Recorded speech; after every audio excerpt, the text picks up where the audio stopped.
I'm sorry. The person you called cannot be reached now. Randy and I were on our way to Atlantic City. She loves the slots at the Borgata Casino.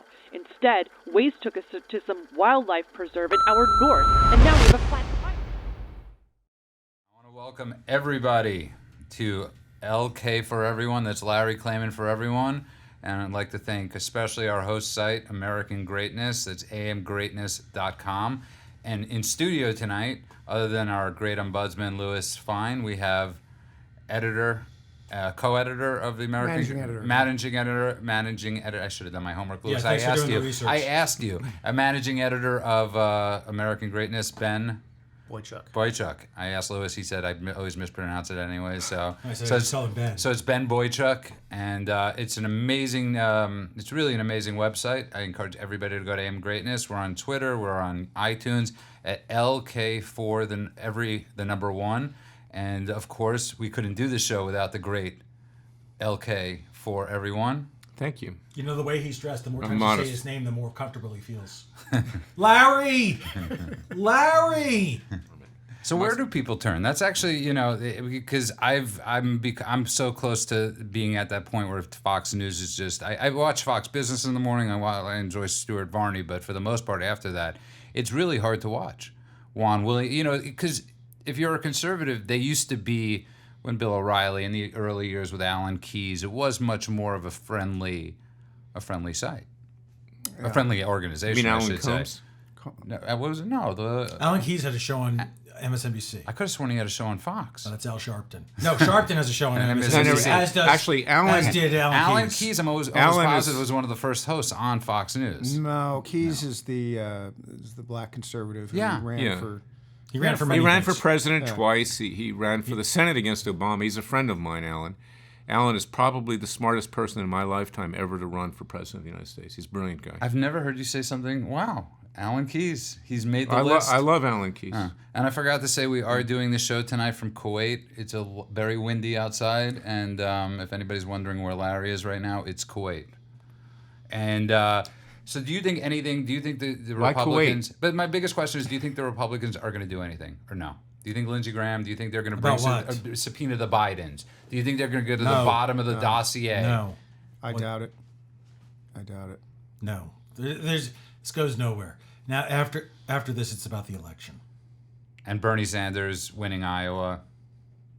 Allegedly winning Iowa, just like the alleged assassin. Well, no, Louis, here's my theory. We're going to have this Thursday. We're going to talk about it, but just let me say briefly right now, is that the Democrats are not giving up. The forces of the left are not giving up. They're going to become more emboldened. We're not able to remove the president, quote, legally with their phony witch hunts. They will try to find another way, and that's what frightens us. And that's what we're going to talk about in our next episode. No, that's what we're talking about in this episode. You want to talk about it now? Okay, let's talk about the assassination of John F. Kennedy. Okay, why is Very topical. Well, you guys are young. You're children, okay, compared to me. And by the way, it's a piece of Larry's in the middle of writing that's going to be out Thursday. But he just understand, it's not just about when he said that to me on the phone today that he wants to talk about JFK assassination. I think I might have said exactly. All right. Well, relatively unexplored I pray to God for the president. Okay, I will do everything within my limited power to protect him. But this is the clarion call. John F. Kennedy. Okay, Bay of Pigs. The CIA believed that he betrayed them. He didn't come to their defense on the beaches of Cuba. They thought he was soft on communism, trying to have rapprochement with Khrushchev. They thought he sold us out. After the Cuban Missile Crisis, and in effect, he did sell us out in a way. We withdrew our missiles from Turkey. We never knew that. He cut a deal with Castro that we would leave him alone in perpetuity, quite against the interests of the Cuban people. And he was viewed as soft on communism. Now, fast forward to Trump. Trump's been accused of being soft on Putin and the progeny of communism, Russia. He criticized our intelligence agencies, I believe correctly, in claiming that he believed Putin more than he believed them. We know that the intelligence agencies lied to us with regard to Iraq. We got into a war for no reason over weapons of mass destruction. costing millions and millions of lives, trillions of dollars. It was an absolute disaster. And Trump is, of course, the sworn enemy of John Brennan, former head of the CIA, whose minions are still embedded at the CIA, and James Clapper, that liar who testified under oath that we weren't doing mass surveillance on everybody. So I think that Trump is a potential candidate for that kind of treatment, just as JFK was. I frankly believe, as Jim Garrison did, and as many others did, and I don't equate myself politically with Oliver Stone. I think he's a brilliant director, and Kevin Costner, but I believe the CIA was responsible, in part, for the death of John F. Kennedy, and I believe they hate our president, So basically, the embedded deep state, embedded deep state, is alive and well, and we've seen that. Because the president's been illegally wiretapped. So what are you getting to is that Trump is he's a target. That's what I'm saying now. If they can't remove him legally, they may try to do it other ways. And I think he needs to be vigilant. The Secret Service needs to be vigilant. It needs to make sure that the people around him are loyal to him. They haven't been loyal to him. And these people they are Bolsheviks. The ends justify the means. And you've just... we are no longer airing in Kuwait right now. We've moved the studios mid-show underground to a Randy Weaver's bunker to a bunker in Gaza. Well, but, okay, let's look at Lincoln. No. Let's look at Warren Harding. People to this day, people don't know how he died. Was he poisoned? Whatever. Why are you laughing? I was just because you're going Can I just so say far something? back. I want to be on the record. What about Ronald Reagan? I agreed, but I'm putting myself on the line here. I want future listeners to know that I refuse to accept that you died at your own hand through 56 gunshot wounds. I don't believe it. I don't believe that was a suicide. I believe... Actually, my dog licked me to death. Larry was an advocate and a champion of justice. We remember him for his stalwart conviction, despite the absence of evidence, that the forces within the government, against the government, were the true enemy. Godspeed, Larry. Amen. And I got to tell you, can I add one thing? Yes, I of once course. interviewed with the CIA. Okay, I was at Emory Law School. I went into the placement office. They had this thing you could rip it off to be a researcher for the CIA or some other job, and I crossed it out and I said secret agent. And I sent it in. Okay, I get this unmarked letter in the mail at my post office box in Arlington. It says, "Meet me." I was going to Emory Law School, but I got it through Arlington. Meet me at the Hartsfield Marriott Inn. Okay, Hartsfield's now the Atlanta airport. Okay, and I got sick the first time, so I couldn't make it. The second time I showed up, nobody was in the room. The door was open. Finally, a CIA interviewer, agent, whatever he was, walks in a plaid jacket, looking like Monty Hall from Let's Make a Deal. And first thing he says to me, I was just interviewing a female candidate. I never interview women in the room. Okay, so I guess he was testing me on something. He said, "Do you have any questions for me?" I said, "Is it really like 7 days in May?" And he says, "Well, you know that was a sham because the book was 3 days in May." Okay. He says, I said, "Do you want me to be a secret agent?" He says, "Call it case officer." I said, "Well, tell me what I'd be doing at the CIA." He says, "I can't tell you. You have to sign up, then we'll tell you." Is this a joke? No, it's true. It's true. I said, This is a joke. I said, I have no interest unless I know what it is I'm signing up for. I just, maybe I'll work in your chief counsel's office or whatever. But, they're so opaque and so sinister that, frankly, it's not beyond the realm of possibility. Presidents have been killed. Others have been assassinated. And I think, very few people will say this. I wrote a column, I submitted it to a publication I'm very friendly with. They didn't want to publish it.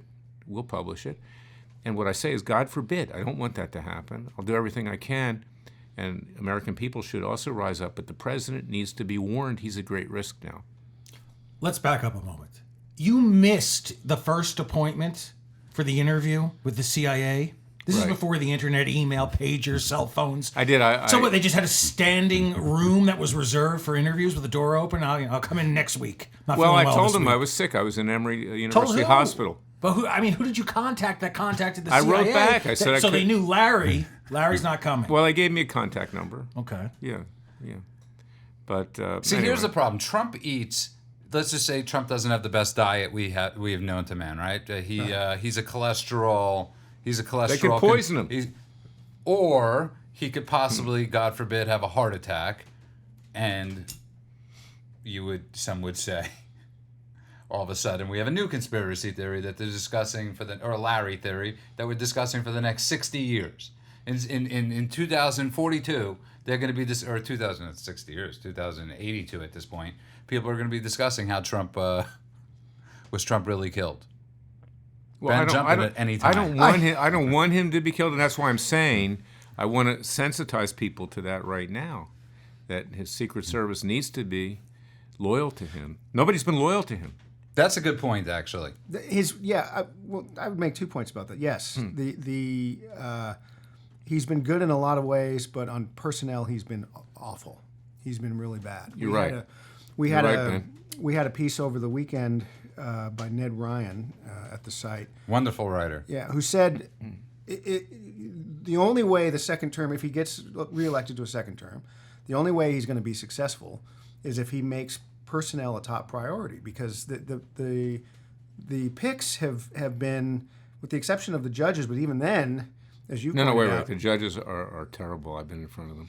What about Gorsuch and Kavanaugh? Kavanaugh's now a liberal. I mean, he's under threat of impeachment, under threat of revealing more information, quote, whether phony or not.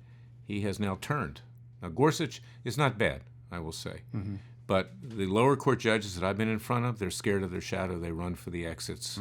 These are establishment Republicans recommended by Don McGahn, who basically sold the president out with Mueller. Mm-hmm. And the Federalist Society, a lukewarm conservative organization establishment. They are establishment people. They get there through campaign contributions by corporations, law firms, whatever, special interests. Are any of them any good? I haven't found one yet. Okay. That's for a different show. Yeah.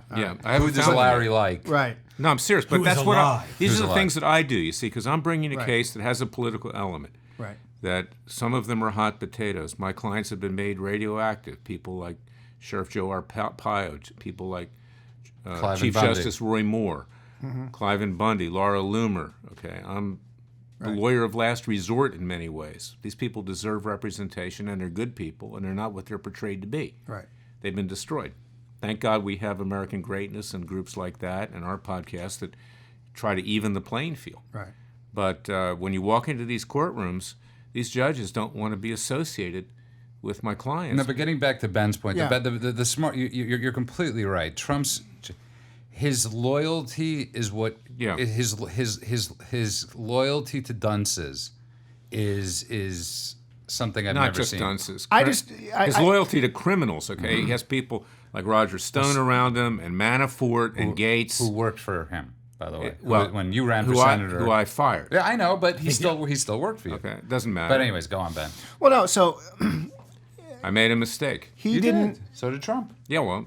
And Trump, I think Trump has deferred much too much to, because they were all, the personnel choices were all vetted by, basically RNC types, Establishment rhinos. Yeah, and I know of many people who were up for jobs, who, once it was discovered that they were MAGA types, the resumes went straight into the garbage. So he's been ill-served. And I think to the extent he has been successful, it's been in spite of... there's another anathema, inexplicable. And I know Kellyanne Conway. She used to be called Kellyanne Fitzpatrick. Mm-hmm. She's a very nice person. Okay, I think she's true blue to the president. Mm-hmm. One of the few. And I think that she's done a very good job. But how can the president... I think there needs to be some... And I've said this by sending stuff to her and otherwise. I said, you need to explain to the American people whether your crazy husband, if that's what he is living with you and he's a security risk. Apparently he's in New York. It's not that funny. I'm just thinking. If that's like, what I think he that's. is, I think that's. that is an pretty endearing way. Yes, to, that is sort of funny, Larry. to that you're influence. sending Kellyanne Conway emails about her Fruit Loop husband, and he might be a security risk. Call me crazy for finding that humorous. But here's the point: is that the president has to either cause her to fish or cut bait. You can't leave somebody in there, if she's talking to him about what's going on in the White House. You cannot. You're completely right. It's actually a very good point you raised. The guy is crazy. But I think he's a loser. What Ben brings up is actually a great point, is because Trump is, when Trump won, it's usually a job when you win the presidency that you're affiliated with a certain party or you're affiliated with certain people, right? So you become president, whether it's Bush, whether it's a Democrat, you're going with the system people, right? You're not going with the new quarterbacks. You're getting a defensive coordinator that's been there that's 76 years old, and that's been there forever, and he's hiring everybody. You're not giving the young people or the people that you knew a chance. Right. They're going with the RNC compliant people, and I think that was a huge mistake with him. He should have went for his gut, but there's so many jobs to fill. Where do you start? Well, why would you start with someone like Steve Bannon who can't even dress You're himself? You're right. He's If he is possessed of genuine talent, why would you allow him to be on camera because of the way he looks? He may have some talent, but he's not trustworthy. Loyalty. He's stupid. He's a liar. His blindness to loyalty was And he looks Steve like he Bannon. crawled out of a gutter. Yeah. Or someone like, what do you really and I don't know what her role was, but Omarosa. But again, blindness to loyalty. All people that did him a favor, that he said, I owe them. But what you owe them wasn't positions in the White House. You could owe them, send them a gift. Don't hire them and give them clearance. Quality, not quantity. Yeah. Boutique law firm or boutique clothing store is much better than Macy's. Okay. And if you just No tuned offense in, to Macy's. and if There's you some just good tune stuff. in, you're listening to Larry Klayman for Everyone. We're recording tonight from the hills of. I'm very opinionated tonight. Of Syria. It's okay. And animated. Yes. Yeah, so I've never seen you this I'm not- I I animated. got to tell you something. The medicine works. It works. Which medicine? I thought you Well, gave- like the horse. Did you slip me something? No, I didn't slip you anything. I spoke to the doctor, and he's impressed. And you can find us on iTunes. You can find us on Twitter. On iTunes, you can find us at LK for Everyone. And on Twitter, LK, the number 4, the number 1. And of course, our host site is American Greatness. And tonight, co-contributing is Ben Boychuk, and which is so similar. I'm sure you've heard this quite a few times in Yiddish. You'd call somebody Never once. Yeah, that's First funny. time tonight. Yes, I'm told sure. you. It's like me with Hey Well, Jude, right? Give a definition of what Boychuk means. Boychuk. A good person, right? You're a good boy. person. You're a good boy. Yeah. You're a mensch. And of course, we're here with Larry Klayman, 4-time nominee Of the Larry Chronicles. from the NWAC, Holy the NWACP award nominee. White Man of the Year. White Man of the Year. Image Awards. And of course, Glad. Glad has also nominated you a few times. And but one of the things also we In fact, wanted. you told me I was going to wear a white hat tonight. Yes. But you told me that I would look like an albino wearing it, so I switched to the blue and white hat. That actually is a true story. And of course, Louis Fein. That's how white I am. A great ombudsman. And there's a story I saw in The Guardian today about why liberal white women pay a lot of money to learn. That they're racist. To learn dinner, to learn over dinner how they're racist, how they pay $2,500 to find that they're racist over dinner. And one of the things I love is I found this in the Drudge Report. But one of the things I've noticed is there is no. For the last 3.5 years, we've had no news stories. We've had no, Trump is the news. Whatever Trump is the news. And something like this, if this was around pre-Trump, this would be considered such an amazingly racist sort of article, such as sort of that people are actually paying $2,500. I think it's brilliant. It's like going to see a matchmaker. This is a high-end This is right.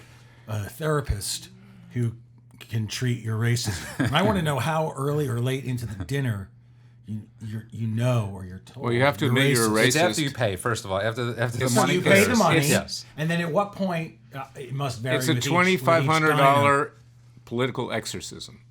Right, but what it are some people told after, say, the appetizer, while others during the entree or the dessert and sorbet? Look, But you're not allowed to eat chocolate cake. you have to come back for lunch. That's the come back for lunch $7,500 Because if you package. eat chocolate cake, that's racist. But no, here's the thing about this thing. It's I've realized this. Before the Super Bowl, there was this petition to make the Super Bowls on Saturdays, right? Some teenager out there was making a petition that got signed by over 50,000 people. You have dinners like this, and I realized, and I thought to myself, we live in such good times. So we have it. So these are teenagers submitting this petition, right? Right. 70 years ago, 60 years ago, you had teenagers getting shot. Getting shot at and shot in Germany, not thinking about a Super Bowl, just thinking about how to save this country and protect us. And now we have 16-year-olds. That's how good we have it, that we find issues to make issues of. These dinner parties, God, the worst parties. Can you imagine? But What would you rather do? Listen to Adam Schiff for 6 hours? Or go to this party? Well, what's Ah, worse? I go to the party. I know. I always harken back to Woody Allen. You remember Take Yes, the you Money do. and Run? Yes. And the punishment for Fielding Mellish was to put him, when he went to prison for whatever he did, was to put him in solitary confinement with an insurance salesman. Right? So I think it might even be worse to put you in solitary confinement with Adam Schiff. Well, all right, I'll give you that. Possibly. These dinners, the co-organizer of these dinners is this woman, Sarah Rao, who, to amplify your point from a minute ago, no one would know who she is if not for Twitter. Yeah. She's Twitter famous, although she ran for Congress and got her rump handed to her, I guess. But she lives on Twitter to pour invective on white people, and that's her whole thing. And so the fun thing about this story was just how people have more money than sense, and just to go to these dinners. I noticed in the piece, which is in the Guardian of London, is that they point out that the early dinners didn't go especially well, and they have some wonderful euphemistic line in here how some of the women tried to put their hands on the hosts, and not in a gentle way. I'm assuming. I also like that they hired a white woman to make it easier, because they found that they hired a white woman, it would be easier to share your racism with that white woman instead of the Latino and the... Let's say, I mean, there is racism in the world. There's racism on every side, okay? And, but as Michael Jackson said, it don't matter whether you're black or white, you know? You like that? I feel you, dog. right. And This is your source? But one of the things, but I respect these women. They're taking advantage of people that feel guilt over having, success. God bless these two women for taking advantage of idiotic white women. Look, if they're doing 5 dinners a night, they're doing well. They're doing great, and I hope they continue to do it. We were watching a little piece from a disgusting movie called Bruno with Sacha Baron Cohen before this. And there's a scene in there where he comes into a talk show like Maury Povich or... It was Richard Bay. Richard Bay, okay. Very famous on the East Coast. And he comes in with a WWR, black child. I'm encapsulating it, and people ask him, African Americans in the audience, why do you have a black child? He says, to be successful in Hollywood, you have to have a black child. So... And bringing back Bruno. But what's even, and we were also, one of the things about this piece is, and Larry and I have been talking about this, is, there have been no better, Richard Nixon, greatest friend to the Jews, to especially Israel. Harry Truman, great friend, well, in some ways to Israel. He accepted Israel, and in 1948 he allowed it to be created. Donald Trump, there's been no better friend to the black community than Donald Trump, if nothing but creating jobs and the low unemployment. Right. Yet they're construed as the anti-Semites and the racists. I would rather be friends with the guy that's saving my life, that's off color, than the person that's color and not saving my life. Right. And that's where people, I don't think these two women, one of my favorite things in the piece is they go, well, when Trump is no longer here, these dinners probably won't do as well. So they're basically seizing on Trump on the idea that of this racist thing. Let me tell you something. Yes, and I don't mean this, you joke with me about this many times, but I have many African American conservative friends, okay? Colleagues. Alan Keyes, Armstrong Williams, others. I know Larry. Others. my favorite Supreme Court justice is Justice Thomas. Okay, Larry Elder. 4. All right, whatever. Okay, All right. But the black, and I have African American clients. Demetric Penny, a brave police officer in Dallas, who was part of that massacre there. He was assaulted, and he sued Farrakhan. He sued Black Lives Matter. He sued the New Black Panthers Party and Jackson and Sharpton, and his life was threatened. His family's life was threatened. He was called the N-word. He was called a house N. Yeah. Okay? He was ostracized. We now have other lawsuits because of what they tried to do to destroy him. The black conservatives are more courageous than white conservatives are. They'll say the truth, and not in a racist way, but most white people are afraid to address this issue, and they don't know how to deal with things when they're called racist. They run for the exits. But in reality, being called a racist today doesn't mean anything because everybody's a racist. You know, it doesn't matter who you are. If you don't agree with somebody, they're a racist. But yes, this is theater of the absurd. Yeah. And the answer is not to get down on your knees and confess. The answer is to make things better going forward for everybody. Right. We want to, just one moment, please. And this is, I want to thank the production team responsible for this because this hologram of Larry is the best I've seen. How many shows have we done already? Larry, wherever you are, you look so real right now. I'm like the Wizard of Oz.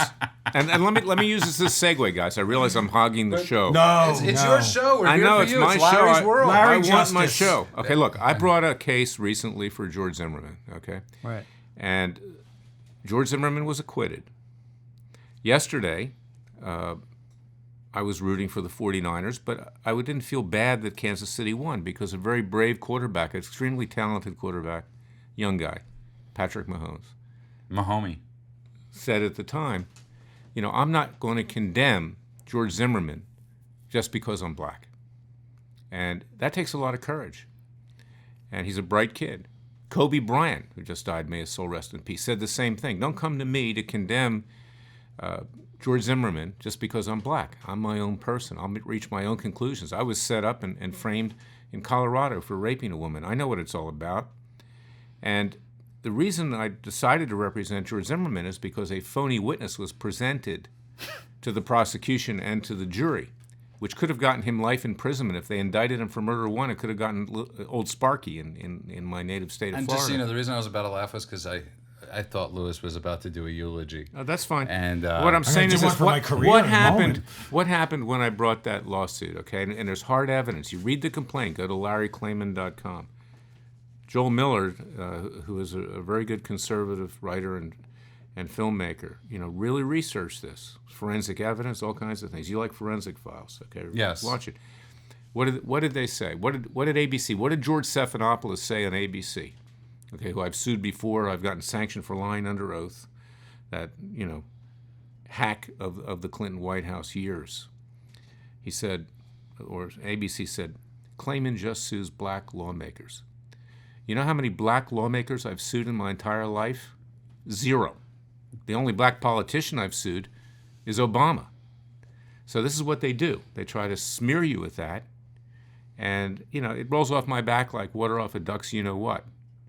Because Thank you for that image. And Ben, you were going to raise something also? No, just on the claims of racism. It's a sucker's game. Don't play it. And so, I remember I'm thinking back to when we started American Greatness in 2016, and in the last weeks of the campaign, when things got really stupid, and there were a lot of, you know. This was, of course, even before Charlottesville, but if you remember the rhetoric of that campaign, there was a lot of just very loose charges of racism and bigotry and all of that. And we finally just got to the point where we said, and we published, the only right answer to charges of racism at this point is just the back of the hand. We just don't play. don't take the bait. Yeah, that's right.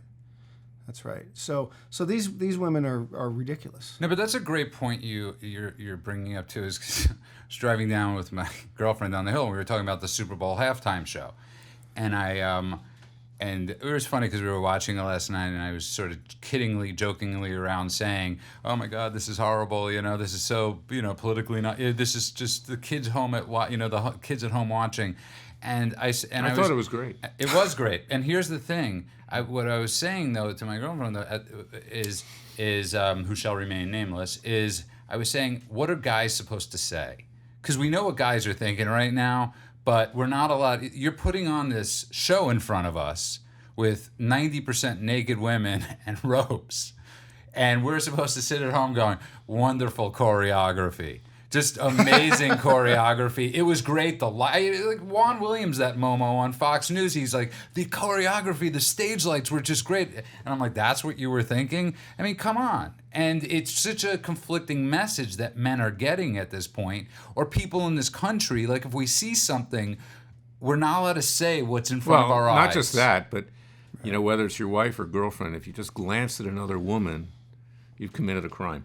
Well, can I be honest? I don't think it's the case with most. I think that's what we're being feared into doing, is that, I mean, come on, what guy is watching that last night? Look, it doesn't mean that we want to do anything with other women or anything, but we are, by nature, hunters, right? Men are hunters. Okay, so everything that walks by... It's my middle name, Judah Hunter Friedman. That's right, there you go. So, hey, Rousseau, okay, I was a French literature major. You know what the beginning of the end was in terms of Rousseau? Is that men used to live in the trees with the women and the kids, and we ate herbs, leaves. Mm-hmm. Okay, when the men left the trees to go hunting, when the leaves ran out, and they left the women behind, the men that were still there were hitting on the women. Okay, that's my interpretation of Rousseau, and I'm serious, and that created the division. The conflict, between men, and also property. Of course, Rousseau said property was a bad thing, because then, they were going out to get property and food and stuff like that, and everybody started fighting.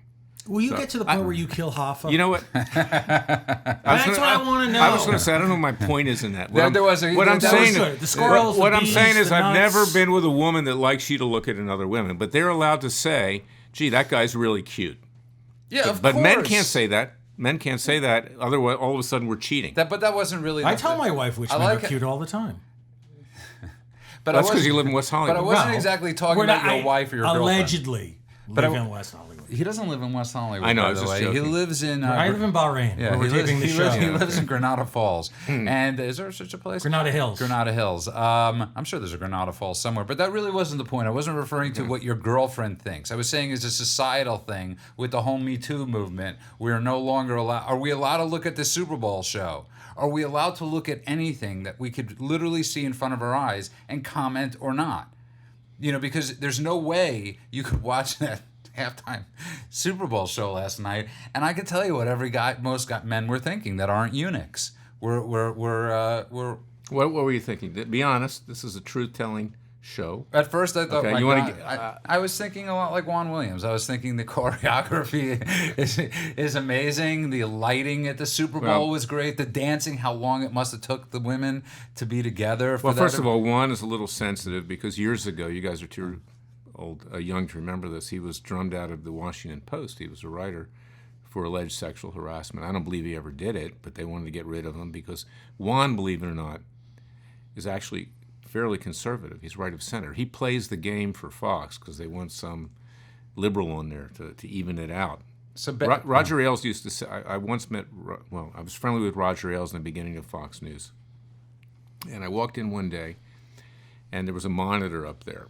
This is in the beginning of Fox News. And there was Chris Cuomo on there as a commentator, as a contributor. And I said to Roger, Roger, why do you have Chris Cuomo on the air? And his response was, if I'm going to have some goddamn liberal on Fox News, I'm going to get the dumbest F I can find. And, okay, that's the part that part Juan is not dumb, but that's the part that he plays. That's the part that Juan plays. And so on the dumb what? He plays a stooge on Fox News. I would rather have Bob Beckel, to be honest with you. I miss the stooge. He at least was funny. I miss the he was stooge funny. of Bob Beckel. He was thrown off for something he said. What did he say? A lot. And just a bunch of stuff. So at American Greatness, it's amgreatness.com, and it's American Greatness. That was that something you were thrown out with a lot? Was the racist thing, or? Yeah. So if you remember, I mean, 2016 was a wonderfully clarifying year because I personally learned I learned who some of my friends were and who my friends were not, and it became if you became known as someone who was pro-Trump, I lost a couple of really good friends over that, which was weird.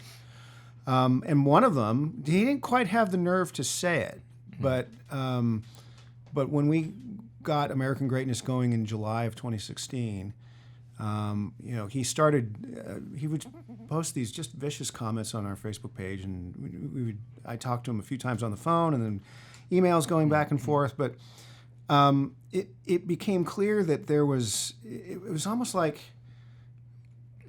we really did become two countries, and with two different realities and two different civic vocabularies, and so. I just got to the point, and my colleagues, there were three of us who really founded the thing. We just got to the point where we just weren't going to, put up with it. We just said no. I deny Good for you. I deny the premise that's right. completely. Well, families have been destroyed over it. Yeah. There are people that don't talk to each other. I have an eye doctor. The sister, won't talk to anybody. Mm-hmm. But the amazing thing about it is, that's just one small example. But here's the Right. thing: it's not coming from this side. Okay, It's not us. You never hear a conservative, for the most part. Right. Just hear me out for a second. because we're in control now, No, at least of the White House. that's not what I'm referring. But I've never met a Republican, especially the great stories about Hollywood that Ben Shapiro, the outing of so many of them, was that Gwyneth Paltrow's father didn't hire Dwight Schultz for St. Elsewhere because he would never hire a Reagan-era Republican. Right. Gary David Goldberg, all the stories are just, of them trying to not give jobs or do that. I've never once heard a Republican say, or a conservative say, I am not going to hire that person, even though I know he's going to make me millions, because of principle. Right. The principle is capitalism. The principle isn't... this is true. my humble opinion. The problem with Ben Shapiro's book, aside from the fact that it was published, is that it operates from a false premise because the creators of the shows may be liberal. The characters portrayed on the shows may be liberal. But the shows were commercially successful, wildly successful. Well, Ben Friends- himself, By accident. Ben himself, who I know, you guys may know him too. Now I know him too. Yeah, I'm trying to forget him. He's a two-faced little twit. Okay, that's what he is. And he ripped into Trump. He hated Trump. That was, But hey, he's got to keep an audience, so he had a miraculous conversion. We're you just finish up your thought on Ben for a second, or you're. He's a stupid person's idea of a smart person. You're completely correct. If you just tuned in, you are listening to LK for Everyone. That's Larry Klayman for Everyone, who's to my left. And let's. The reason I want to bring this up is because I was really irritated. Let's pray for Rush Limbaugh. And That's true. Just an amazing man who I grew up just idolizing, listening to on the radio. I mean, like everybody did. And I'm like, I read one of Ben Shapiro's tweets today, which was, he was, somewhat like he was like the stalwart of the conservative, movement. And I'm like, you twit. I'm like, you weren't listening to Rush Limbaugh. You got nothing. There is no Rush Limbaugh in Ben Shapiro. And Because Rush is intellectually honest. and he's also got a heart. He's also, Rush Limbaugh, you talk about taking it on the chin. He's been taking it on the chin when it wasn't popular to take it on the chin for for almost 40 years. I mean, this guy's a true hero to, people in their cars and people listening to radio, to conservatives and to just anybody that thought differently for many years. That show was must listening for. Well, let's hope he survives. Like you said, Yeah. medical science right now is great. When you're a little bit older, cancer grows more slowly. So let's hope he lives for many more years. Let's pray for him. Sure. And and on that note, but the thing about it's, I just want to, the thing with the Ben Shapiro's, the Romneys, the Bill Kristol, who just came out and said, now I'm a Democrat. Now we're all Democrats. And somebody's like, no, we're not all Democrats. You're a Democrat, you know. Yeah. And, you know, I have this image in my head of all these people in those Washington elite clubs where you have to bang on the door 6 times to get in, just sitting there with their cigars alone because they have no more party. Yeah. There is no more party that starts with an R. You remember that comedian Sacha Baron? Not Sacha Baron. It was Sacha Baron. You brought him up 10 minutes ago. No, it wasn't Sacha Baron. Larry. Who was it? The one from the Soviet Union that. Oh, Yakov Smirnoff. Yeah, This is How do you get those two confused? Sorry for raising my voice. How do you get Yakov Smirnoff and you get all Jews They're both confused? Jews. You see, this is how. Thank you for bringing Can the I tell you median something? listenership age up to about Don't we all look 86. alike? I so- just want to say this but is he why said- Larry they can asked never be him- a racist they asked or him- anything they because asked- he does it with everybody. They asked Yakov Smirnoff what he liked about being an American. He said, well, you know, I like the fact that we can go to all kinds of parties here. He said, but in the Soviet Union, the party comes to you. That's actually. Right? And it's true. And that's these people, these Bolsheviks, whether it's Bernie Sanders, the self-hating Jew, okay, whose father changed his name because they didn't want to be associated with being Jewish, who is supported by vehement anti-Semites, Omar and Tlaib in Congress, Linda Sarsour, supporter of Hamas and Hezbollah, a despicable human being. He's the worst of the worst. And, you know, and you've got Elizabeth Warren and the rest of the socialists, the frauds. And it's frightening. You need somebody like Rush Limbaugh to articulate. It was great. To the American people. My favorite line of his is talent, and he's not dead, and he's going to come back. My favorite line of his is talent on loan from God to open up the show, because I always believe that people that can't accept liberals, whatever it is, and we're not getting into a God discussion, but whatever it is you believe, you know, when something good happens to you, if you believe in something, you can accept it. You know, and I always look at people on the left that just like these women that pay $2,500 to go to a party can't accept the good fortunes because they don't believe in something. So it's luck. No, they do believe It's in not something. blessed. They do believe in something. Yeah. There is no such thing as no religion. There are just worse religions. And for some people, environmentalism, for example, extreme environmentalism. Well, that's your view. I love you, is- Guy, but that's your view. No, it's a religion to certain people. The Green Movement, meaning you can't convince them otherwise. You can't persuade them that you're right on this issue, whereas they're wrong on that. You can't convert them, is what I want to say. No. And if you meet someone who happens to be an observant, pious Catholic or Jew, Protestant, that's not someone you're likely to convert to your religion. So given the choice between, say, Christianity as it now is practiced versus the Green Movement or these racketeers, I much prefer the genuine article, because you will find people of faith who are honest about their faith, they're transparent, and judge them by their actions as opposed to their words. Nice way to conclude. And we are running, and we're almost out of time. I want to thank my girlfriend who produces this show, who we can't name, because she Protect is the innocent. to protect the innocent, and our great ombudsman Louis Fein, And comedian. Thank you. and very funny, very funny, very funny. Ben, tell people how to find you. No, Ben Boychuk, you can find me on Twitter at Ben Boychuk, Boychuk.